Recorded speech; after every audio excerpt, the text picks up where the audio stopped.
Joe Biden America के राष्ट्रपति बन चुके हैं। तो अब अमेरिका और भारत के बीच के जो संबंध हैं, उनमें क्या-क्या चुनौतियां आने वाली है, उन्हीं चुनौतियों के बारे में इस एडिटोरियल में डिस्कशन किया गया है कि भाई भारत के प्रधानमंत्री नरेंद्र मोदी और अमेरिका के राष्ट्रपति जो बाइडेन के रिलेशंस आगे आने वाले समय में कैसे होंगे। न्यू चैलेंजेस, नई चुनौतियां। तो वे कौन कौन सी नई चुनौतियां हैं जो कि भारत और अमेरिका के बीच में आने वाले समय में रहेंगी। India must not fight shy of. ध्यान देना, शाय के साथ में ऑफ प्रीपोजिशन और एंगेज के साथ में विद प्रीपोजिशन है ना, अक्सर ये देखने को मिलते हैं हमें। देखो, शाय ऑफ का मतलब होता है संकोच करना। तो इंडिया मस्ट नॉट फाइट, ये जो लिखा हुआ है ना फाइट शाय ऑफ, इसका मतलब है कि भाई भारत को इस बात में बिल्कुल संकोच नहीं करना चाहिए। किस बात में संकोच नहीं करना चाहिए? Engage with. एंगेज विथ का मतलब है यहाँ पे शामिल होना, किसी के साथ में आना। engaging with the Biden administration on contentious issues। contentious का मतलब है विवादास्पद। ऐसे मुद्दे जो कि विवादास्पद हैं, उन मुद्दों के साथ चर्चा करने को लेकर भारत को संकोच नहीं करना चाहिए। कुल मिला के जो भी विवादास्पद मुद्दे हैं, उन मुद्दों पर बात करने से भारत को पीछे नहीं हटना चाहिए। कुल मिला के भारत को अमेरिका के प्रशासन के साथ जो भी विवादास्पद मुद्दे हैं उन पर बात करनी चाहिए। आगे देखते हैं।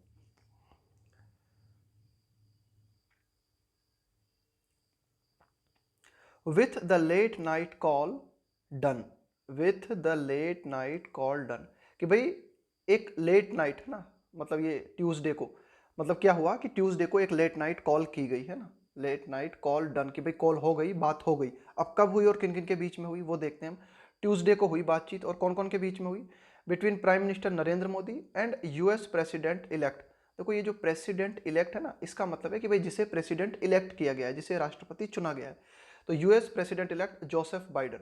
तो ये बात हुई नरेंद्र मोदी और जोसेफ बाइडेन के बीच में। कब हुई? ट्यूसडे को लेट नाइट को।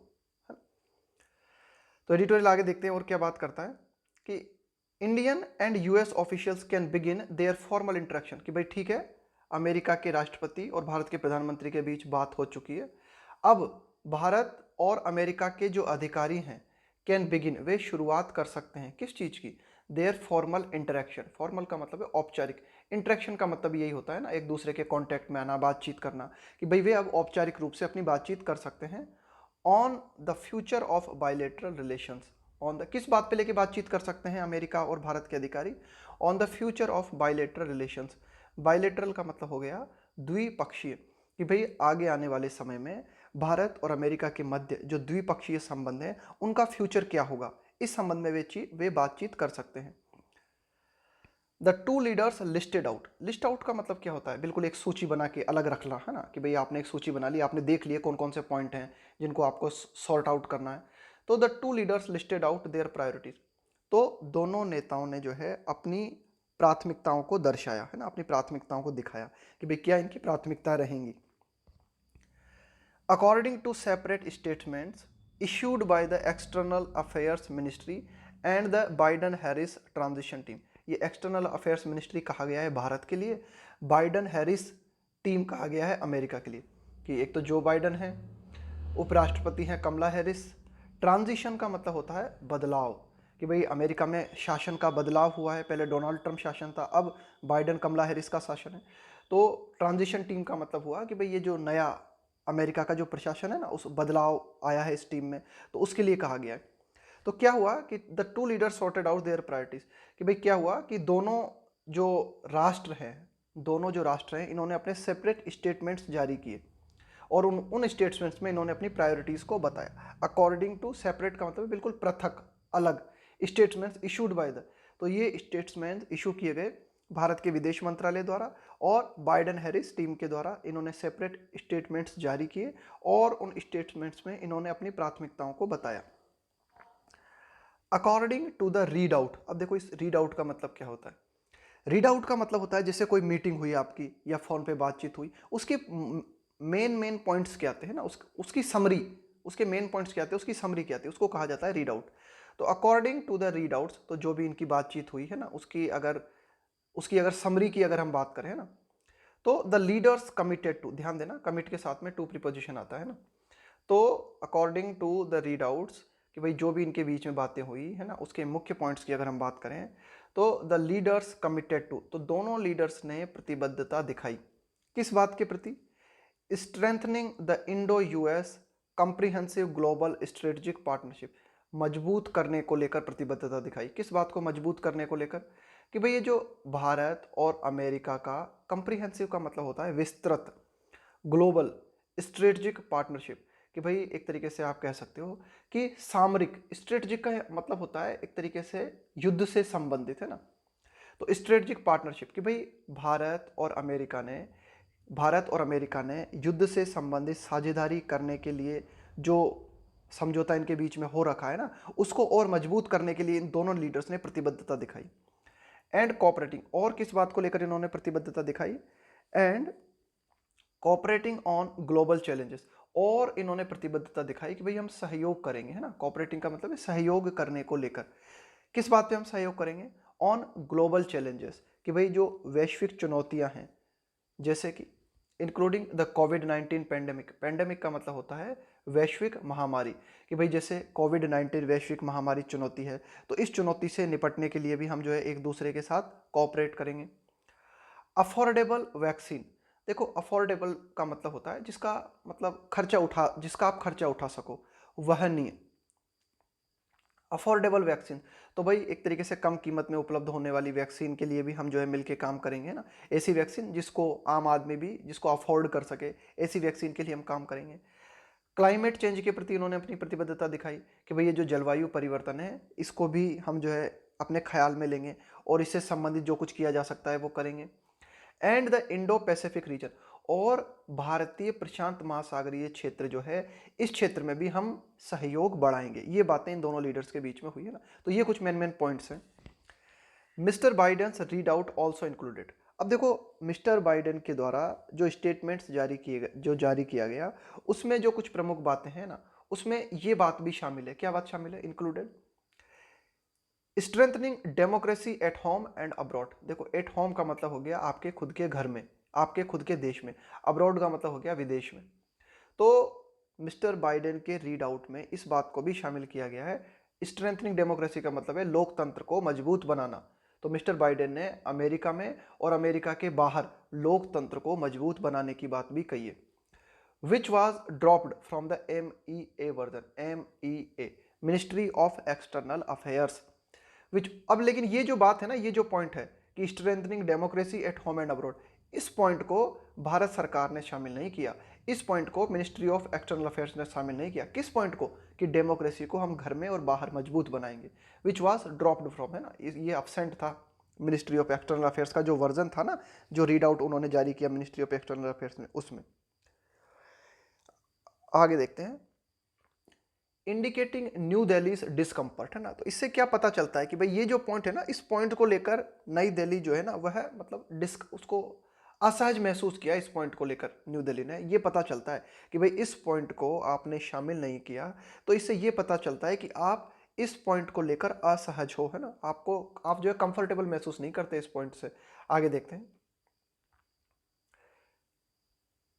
Critical and recent comments made by mister Biden, critical का मतलब है बहुत ही महत्वपूर्ण, एंड रिसेंट कमेंट्स, कि भाई अभी हाल ही में जो कमेंट्स मिस्टर बाइडेन के द्वारा and made by mister Biden and vice president elect Kamala Harris, और देखो जो बाइडेन तो चुने गए हैं राष्ट्रपति और कमला हैरिस चुनी गई हैं उपराष्ट्रपति, तो इन दोनों के द्वारा अभी हाल ही में कुछ कमेंट्स किए गए हैं, कुछ टिप्पणियां की गई हैं ना, जो कि बहुत ही महत्वपूर्ण है। किस बात को लेकर? किस बात को लेकर? ओवर जम्मू एंड कश्मीर, कि भाई जम्मू एंड कश्मीर के मुद्दे पे कमला हैरिस ने कुछ कहा है, जम्मू एंड कश्मीर के मुद्दे पे मिस्टर बाइडेन ने कुछ कहा है। और कौन कौन से मुद्दे हैं? द सिटीजनशिप अमेंडमेंट एक्ट, कि भाई भारत के द्वारा ये जो नागरिकता संशोधन कानून है ना, नागरिकता अमेंडमेंट का मतलब है संशोधन, क्योंकि भाई भारत के द्वारा ये जो नागरिक संशोधन कानून पारित किया गया है, इसको लेके इन दोनों लीडर्स ने कुछ टिप्पणियां की हैं। एंड एक्शंस अगेंस्ट NGO, और भारत सरकार के द्वारा विभिन्न NGO के प्रति जो एक्शंस लिए गए हैं, उनसे संबंधित टिप्पणियां भी इन दोनों लीडर्स ने की हैं। तो एडिटोरियल क्या कहता है? Should not make the Modi government shy from engaging with the US on these issues, ठीक है, इन मुद्दों के ऊपर मिस्टर बाइडन और मिस्टर कमला हैरिस ने टिप्पणियां की हैं, तो इनसे ऐसा नहीं होना चाहिए, शुड नॉट मेक, ऐसा नहीं होना चाहिए कि मोदी गवर्नमेंट जो है शाय फ्रॉम, बचने लगे। किस बात से बचने लगे? शाय फ्रॉम एंगेज विथिंग the US on these issues, कि भाई ऐसा ना हो कि मोदी सरकार इन मुद्दों को लेकर अमेरिका से बचने की कोशिश करे। कुल मिला के एडिटोरियल कहना चाहता है कि भाई इन मुद्दों पर भी मोदी सरकार को अमेरिकी प्रशासन से बातचीत करनी चाहिए, है ना। इन मुद्दों पर भी जो है भारत सरकार को इंगेज होना चाहिए, है ना, इन मुद्दों पर भी जो है बात करनी चाहिए। आगे देखते हैं। मोस्ट रिमार्केबली मतलब कि भाई ये बात बहुत ही ज्यादा उल्लेखनीय है। कौन सी बात? The leaders did not dwell on. देखो ड्वेल के साथ में ऑन प्रीपोजिशन आता है, ध्यान रखना। ड्वेल ऑन का मतलब है कि भाई इसी मुद्दे पे मंडराते रहना, है ना। जैसे मैं कहूं कि भाई आप तो क्या है, इसी मुद्दे को लेके बैठे रहते हो, इसी के ऊपर बातचीत करते रहते हो, तो यही होता है ड्वेल ऑन का मतलब है उसी के आसपास घूमते रहना, किसी एक पॉइंट के आसपास घूमते रहना, है ना। तो the most remarkably the leaders did not dwell on traditional security issues, कि भाई जो दोनों नेता हैं वे पारंपरिक मुद्दों के आसपास ही नहीं घूमते रहे, उन्होंने और भी बातें की। ट्रेडिशनल इश्यूज जैसे क्या है? जैसे ट्रेडिशनल सिक्योरिटी इश्यूज है कि भाई सुरक्षा के मुद्दे हैं। भाई ज़्यादातर जो बातचीत होती है दो देशों के बीच में, वो किन मुद्दों को लेके होती है? वे सुरक्षा से संबंधित बातें करेंगे, ग्लोबल टेररिज्म, वैश्विक आतंकवाद से संबंधित बातें, कन्फ्लिक्ट रीजन्स का मतलब है ऐसे क्षेत्र जिनमें संघर्ष चल रहा है ना, उन, और इवन ट्रेड या फिर व्यापार को लेकर बातें होती है। तो यही मुद्दे होते हैं जिन पर ज्यादातर दो देशों के बीच में बातचीत होती है। लेकिन एडिटोरियल कह रहा है कि भाई इन मुद्दों से हट के कुछ और मुद्दों पर भी दोनों नेताओं के द्वारा बातचीत की गई। बट इंस्टीड, है ना, इन्हीं मुद्दों पर घूमते रहने की बजाय इन दोनों लीडर्स ने, इंस्टीड का मतलब है के बजाय, चार्टेड, इन्होंने निर्मित किया क्या? Areas for Indo US cooperation, कि भाई इन्होंने इंस्टीट चार्टेड एरियाज, इन्होंने जो है एक तरीके से charted areas for Indo US cooperation, कि भारत और अमेरिका के सहयोग के लिए इन्होंने क्या किया? कुछ नए प्लान निर्मित किए। चार्ट का मतलब होता है निर्मित करना, है ना। इन्होंने वो क्षेत्र निर्मित किए कि भाई भारत और अमेरिका जो है किस तरह से एक दूसरे का सहयोग कर सकते हैं। That are more in line with, देखो इन लाइन विथ का मतलब होता है जैसे आपके कोई गोल है, मेरे कोई गोल है, वो एक साथ वो मैच करते हैं, तो क्या कहेंगे हम कि भाई आप और मैं एक लाइन में हैं, दोनों की दोनों, है ना। तो इसको बोला जाता है इन line with their current challenges, कि भाई जो भी चुनौतियां दोनों देशों के सामने हैं उन चुनौतियों से मेल खाते हैं। उनके ये जो इंडो यूएस कॉपरेशन से संबंधित जो बातें हैं ना, वे उनकी चुनौतियों से मेल खाती हैं। एंड इंडिकेट, और दर्शाती हैं, पता चलता है उनसे, ना, इंडिकेशन मिलता है mister Biden's on immediate priorities. उससे हमें पता चलता है कि भाई ये जो इंडो यूएस कॉपरेशन को लेकर जो बातचीत है उसमें मिस्टर बाइडेन जो है मतलब बहुत ज़्यादा इंटरेस्टेड है, इस ये पता चलता है हमें। Mister Biden on immediate priority, कि भाई मिस्टर बाइडेन की तत्काल प्राथमिकता क्या है, ये भी हमें पता चलता है। तो उनकी तत्काल प्राथमिकता है कि इंडो यूएस कॉपरेशन को बढ़ाया जाए। आगे देखते हैं। ऑन कोविड-19, देखो कोविड-19 को लेकर इन दोनों लीडर्स के बीच में जो है क्या बातचीत हुई उसको देखते हैं हम। Mister Biden and mister Modi have their work cut out. देखो ये बहुत ही इंपॉर्टेंट आप कह सकते हो कि ये एक तरीके से फ्रेज है, have your task cut out. देखो हैव योर टास्क, ये वर्क हो गया, यहाँ पे टास्क हो गया कट आउट। इसका मतलब क्या होता है कि भाई किसी भी डिफिकल्ट प्रॉब्लम का सामना करना, ये मतलब होता है इसका। Have someone's task cut out का मतलब होता है कि किसी डिफिकल्ट प्रॉब्लम का सामना करना। तो अगर हम कोविड-19 के मुद्दे पे अगर हम बात करें तो मिस्टर बाइडन और मिस्टर मोदी के सामने एक बहुत बड़ी समस्या है, एक बहुत बड़ी चुनौती है। क्यों? गिवन, इस बात को ध्यान में रखते हुए, इस बात को देखते हुए, that the US and India remain the top two worst, worst का मतलब है बहुत ही बुरी तरीके से प्रभावित, है ना, बहुत ही बुरी तरीके से प्रभावित है। Worst affected countries, worst affected का मतलब है बहुत ही बुरी तरीके से प्रभावित। तो कुल मिला के कोविड-19 का मुद्दा इसलिए भी ज़्यादा महत्वपूर्ण हो जाता है कि अमेरिका और भारत ऐसे देश हैं जो कि टॉप 2 कंट्रीज हैं कोविड-19 के मामले में, यानी कि दोनों देशों में कोविड-19 के आप कह सकते हो कि सर्वाधिक केस सामने आए हैं। अमेरिका में कितने आए हैं? ओवर 11 मिलियन केसेस, 11 मिलियन से भी ज़्यादा केसेस अमेरिका में कोविड-19 के सामने आए हैं, और भारत में 8 मिलियन से भी ज़्यादा। तो कुल मिला के कोरोना वायरस से ये दोनों देश बुरी तरीके से प्रभावित हैं। तो कोरोना वायरस आप कह सकते हो कि इन दोनों देशों के सामने बहुत बड़ी चुनौती है ना। तो इसको आप कह सकते हो कि कोरोना वायरस, ये क्या है कोरोना वायरस, ये एक ऐसा काम है जो कि एक टास्क है इनके सामने, जो कि कट आउट यानी कि बहुत ही डिफिकल्ट समस्या है। आगे देखते हैं। एंड शोइंग डेली इंक्रीजेस, और ये जो कोविड-19 के केस है ना, ये दिखा रहे हैं, प्रदर्शन कर रहे हैं क्या, डेली इंक्रीजेस, कि भाई लगातार हमें जो है बढ़ोतरी देखने को मिल रही है इन कोरोना वायरस के केसेस में। आगे देखते हैं। मेकिंग अफोर्डेबल वैक्सीन, देखो अफोर्डेबल का मतलब मैंने आपको पहले ही बताया था, अफोर्डेबल का मतलब है जिसका खर्चा उठाया जा सके। तो making affordable vaccine available to their afflicted population, afflicted का मतलब है जो पीड़ा में है, जो कष्ट में है। तो ऐसी वैक्सीन का निर्माण करना जिसका खर्चा वो जनता उठा सके जो कि पहले से ही कष्ट में है, जो कि पहले से ही पीड़ा में है ना, ऐसी वैक्सीन को अवेलेबल कराना, ऐसी वैक्सीन को उपलब्ध कराना will be the immediate challenge, यह एक तत्कालीन चुनौती होगी दोनों देशों के सामने। यह चुनौती बहुत बड़ी है और बहुत ही इमीडिएट चुनौती है। भाई इस चुनौती का आपको सामना करना पड़ेगा क्या, कि आप उस जनता को जो कि कोरोना वायरस के चलते बहुत ही पीड़ा में है, कष्ट में है, उस जनता को आप अफोर्डेबल वैक्सीन उपलब्ध कराओ। आगे देखते हैं।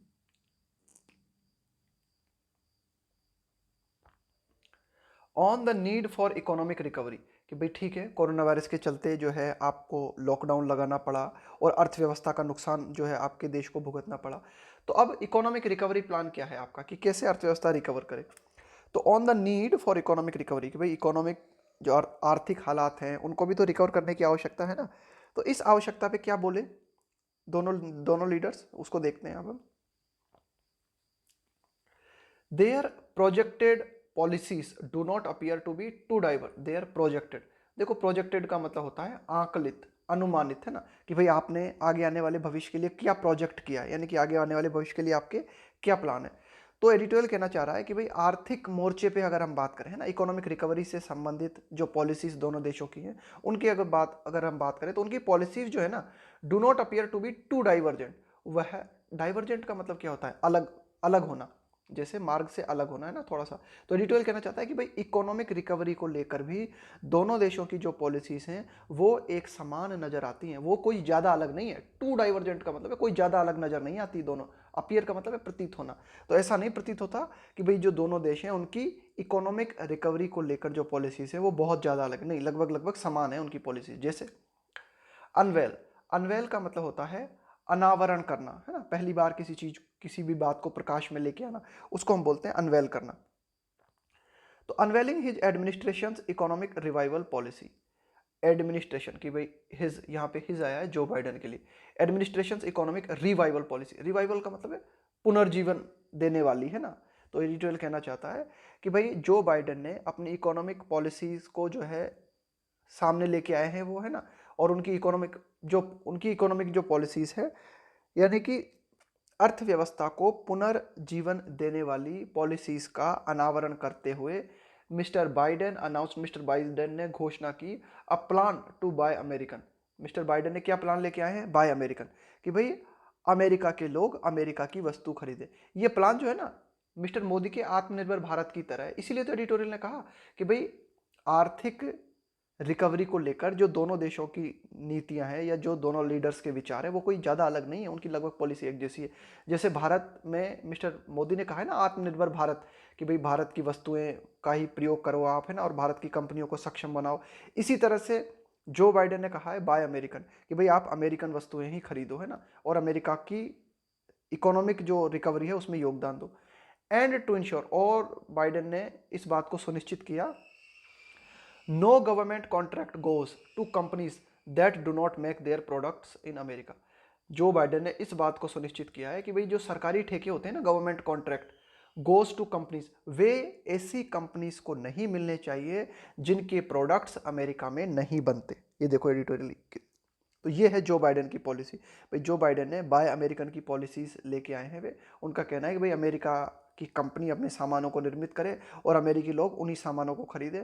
और उन्होंने इस बात को भी सुनिश्चित किया जो बाइडेन ने कि कोई भी सरकारी कॉन्ट्रैक्ट जो है वह ऐसी कंपनी को नहीं मिलना चाहिए जिस कंपनी के प्रोडक्ट्स अमेरिका में निर्मित नहीं होते।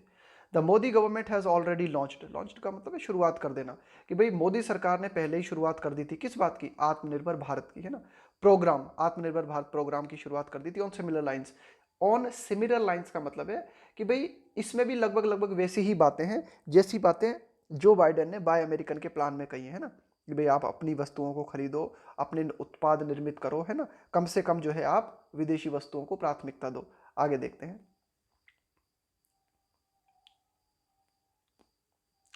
With external affairs minister S Jaishankar making it clear, making it clear का मतलब है इस बात को स्पष्ट करते हुए कि भाई ये जो विदेश मंत्री है ना हमारे जयशंकर, उन्होंने इस बात को स्पष्ट करते हुए that the globalised economy and trading arrangements have been assessed as detrimental to India's manufacturing industry. तो देखो ये जो आत्मनिर्भर भारत योजना लागू की गई थी उस दौरान पे ये जो हमारे एक्सटर्नल अफेयर्स मिनिस्टर हैं एस जयशंकर, उन्होंने इस बात को क्लियर करते हुए कहा था, क्या क्लियर करते हुए कहा था, कि ग्लोबलाइज्ड इकोनॉमी, कि भाई जो वैश्विक अर्थव्यवस्था है, एंड ट्रेडिंग अरेंजमेंट, वैश्विक अर्थव्यवस्था है, और ये जो वैश्विक व्यापार करने के जो अरेंजमेंट्स हैं, हैव बीन असेस्ड, उनका पूरा मूल्यांकन किया गया है। तो जब आत्मनिर्भर भारत योजना लॉन्च की गई थी उस दौरान मिस्टर एस जयशंकर ने कहा था कि भाई हमने वैश्विक आर्थिक की विश्व आर्थिक व्यवस्था का, इसके अलावा जो भी विश्व में जो भी ट्रेडिंग की जा रही है, जो भी व्यापार के अरेंजमेंट्स हैं, हमने उन सब का मूल्यांकन किया है, इन सब का मूल्यांकन किया गया है, और पाया गया कि एज डेट्रीमेंटल, डेट्रीमेंटल का मतलब है हानिकारक, कि भाई वैश्विक अर्थव्यवस्था और विश्व में जो भी ट्रेडिंग अरेंजमेंट्स वर्तमान में हैं, ये भारत की निर्माण इंडस्ट्री के लिए हानिकारक है, इसलिए जरूरी है कि आत्मनिर्भर भारत पे ज़्यादा जोर दिया जाए। ऑन क्लाइमेट चेंज, कि भाई जलवायु परिवर्तन का जो मुद्दा है, इस पे देखो दोनों देशों ने क्या इरादे व्यक्त किए अपने, उनको समझते हैं हम। ऑन क्लाइमेट चेंज, कि भाई ये जो जलवायु परिवर्तन का मुद्दा है ना, इस बात को लेकर a decision by the US to re enter the Paris accord will be welcomed by India, कि भाई जलवायु परिवर्तन के मुद्दे पे अमेरिका के द्वारा डिसीजन लिया गया है क्या, to re enter the Paris accord. ध्यान देना, ये जो अकॉर्ड का मतलब होता है समझौता, कि भाई जो पेरिस समझौता है ना, जो कि क्लाइमेट चेंज से संबंधित है, जो कि जलवायु परिवर्तन से संबंधित है। तो क्या हुआ था कि डोनाल्ड ट्रंप जब राष्ट्रपति थे तो वे पेरिस अकॉर्ड से अलग हो गए थे। अब दोबारा से अमेरिका ने डिसीजन लिया है कि अमेरिका पेरिस समझौते में शामिल होगा। तो ये जो डिसीजन है, इस डिसीजन का निश्चित रूप से भारत के द्वारा स्वागत किया जाएगा। दैट इज ऑल्सो होपिंग, अब देखो भारत के लिए कहा जा रहा है, ये जो दैट आया ना, ये आया है भारत के लिए, कि भाई भारत ऐसी उम्मीद कर रहा है, India that is also hopping, क्या उम्मीद कर रहा है भारत, क्या आशा कर रहा है Bharat, to promote cooperation on the international solar alliance, कि भाई अंतर्राष्ट्रीय सोलर संगठन, अंतर्राष्ट्रीय सोलर संगठन का निर्माण भारत और फ्रांस ने मिलकर 2016 में किया था। को फाउंडेड, देखो को फाउंडेड का मतलब है भाई आपने इस चीज को फाउंड, आपने इस चीज को आधा, आपने इस चीज की शुरुआत की, किसके साथ की, फ्रांस के साथ। तो भारत जो है क्या करना चाह रहा है, इंटरनेशनल सोलर अलायंस को प्रोमोट करना चाह रहा है। एडिटोरियल ये कहना चाह रहा है कि भाई अमेरिका पेरिस अकॉर्ड में शामिल हो गया है, तो आगे ऐसे चांसेस हैं कि भारत जो है अमेरिका से कहेगा कि भाई आप कि भाई आप इंटरनेशनल सोलर अलायंस में भी जो है भाग लो, जिसको कि फ्रांस और भारत के द्वारा 2016 में शुरुआत की गई है ना, इस इंटरनेशनल सोलर अलायंस की। आगे देखते हैं। बट इट इज अनक्लियर, लेकिन यह स्पष्ट नहीं है, क्या स्पष्ट नहीं है उस चीज को देख लेते हैं हम, कि if mister Biden would revive the earlier US promises, revive का मतलब पुनर्जीवित करना, कि क्या मिस्टर जो बाइडेन जो है अमेरिका के द्वारा पहले जो वादे किए गए थे, क्या उन वादों को पुनर्जीवित करेंगे। क्या वादे किए गए थे अमेरिका के द्वारा पहले, of funding green technology, funding का मतलब है पैसा उपलब्ध कराना, ग्रीन टेक्नोलॉजी, ग्रीन टेक्नोलॉजी ऐसी टेक्नोलॉजी होती है जो कि पर्यावरण के हित में होती है, ऐसी टेक्नोलॉजी जिससे पर्यावरण को नुकसान नहीं पहुंचता या पर्यावरण को कम से कम नुकसान पहुंचता है, उसे कहा जाता है green technology. That mister Trump cancelled, तो देखो क्या हुआ था कि भाई अमेरिका ने पहले वादे किए थे ना, कि भाई हम ग्रीन टेक्नोलॉजी लेके आएंगे, इस तरह के वादे अमेरिका ने किए थे, लेकिन डोनाल्ड ट्रंप ने क्या किया था, ये जो ग्रीन टेक्नोलॉजी को जो है ना, इसको कैंसिल कर दिया था उन्होंने ना, when he walked out of the Paris accord. Walked out का मतलब है बाहर हो जाना, कि भाई जब डोनाल्ड ट्रंप ने पेरिस समझौते से बाहर होने का डिसीजन लिया, उसी दौरान उन्होंने ग्रीन टेक्नोलॉजी को फंडिंग ग्रीन टेक्नोलॉजी को पैसा उपलब्ध कराने के अपने वादे से भी वे जो है मुकर गए। तो ये एडिटोरियल कहना चाहता है कि भाई ये बात स्पष्ट नहीं है कि क्या ग्रीन टेक्नोलॉजी को फंडिंग मिस्टर बाइडेन के द्वारा उपलब्ध कराई जाएगी।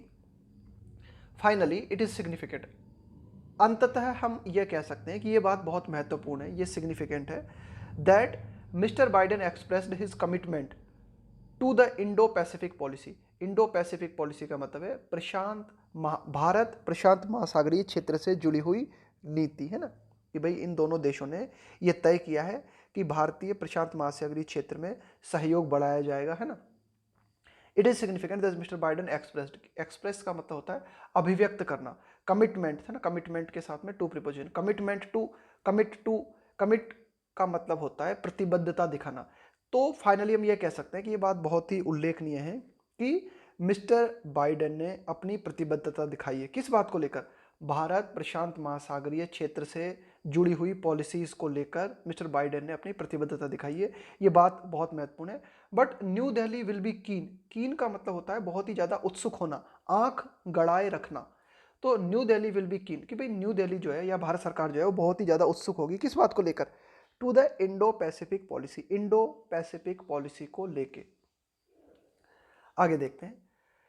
But New Delhi will be keen to see just what shape the new administration, कि New Delhi will be keen to see कि भाई न्यू दिल्ली इस बात को देखने के लिए बहुत ही उत्सुक होगी, just what shape the new administration intends, कि भाई अमेरिका का जो नया प्रशासन है उसके जो इरादे हैं, इंटेंट्स का मतलब है इरादे हैं, उनको किस तरह से शेप मिलती है, वे क्या शेप लेते हैं, कि भाई नया अमेरिकी जो प्रशासन है उसके जो इरादे हैं वे क्या शेप लेते हैं आगे आने वाले समय में, है ना, कि वे किस तरह से नजर आएंगे, वे उनके जो इरादे हैं।